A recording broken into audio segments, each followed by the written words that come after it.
My brothers and sisters, I suppose as we listen to the Gospels, sometimes an internal dialogue takes place in our mind that goes along the lines of something like this.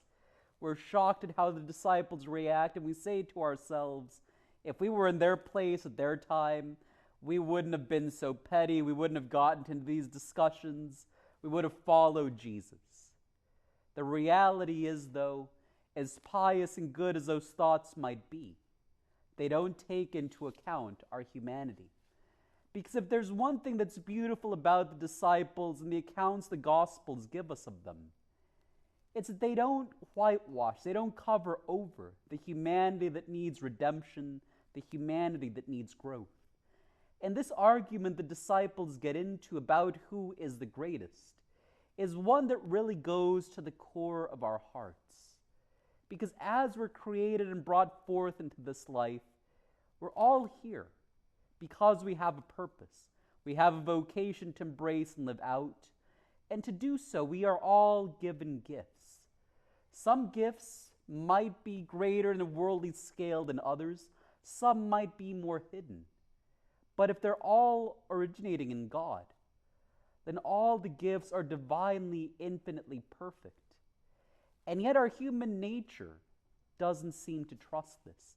Our human nature, rather than settling into the consolation of knowing that we are loved, desired, and created by God, seeks to justify ourselves by saying, I am better than you at this, or because I have this skill or this talent, therefore God has favored me more, therefore I am greater.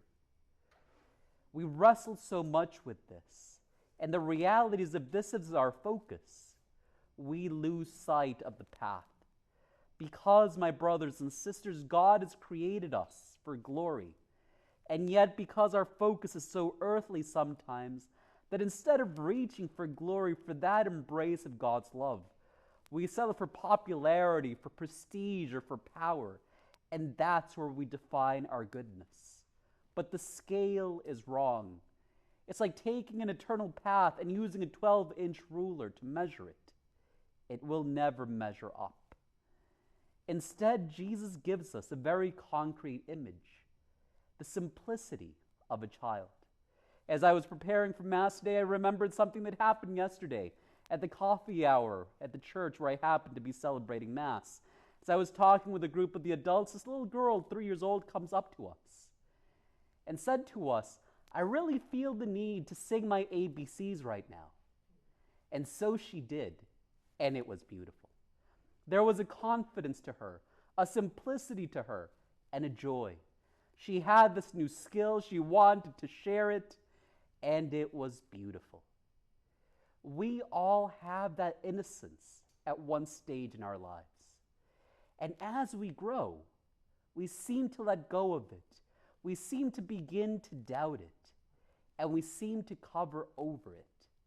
What Jesus is saying to us today is go back to that sense of childhood, that sense of being childlike, not childish. Many of us do childish very well. We groan, we complain, we whine, we want, and we want to put ourselves in the center.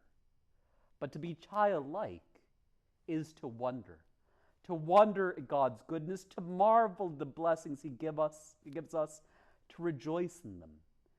To be childlike is also to trust, to know that there are many things in our lives that are beyond our reach, beyond our skill or strength. But that's not because we're made for a life of dissatisfaction. Rather, it is because we have a Heavenly Father who gives us all these things. He is the one who provides, the one who guides and nourishes. And if we are to live wisely and well, our lives need to be lived reaching out to Him, renewing that beautiful prayer of trust, that simple prayer, Jesus, I trust in you. If we live our lives in this way, that is true childhood, that is true trust. And that is the witness we give the world.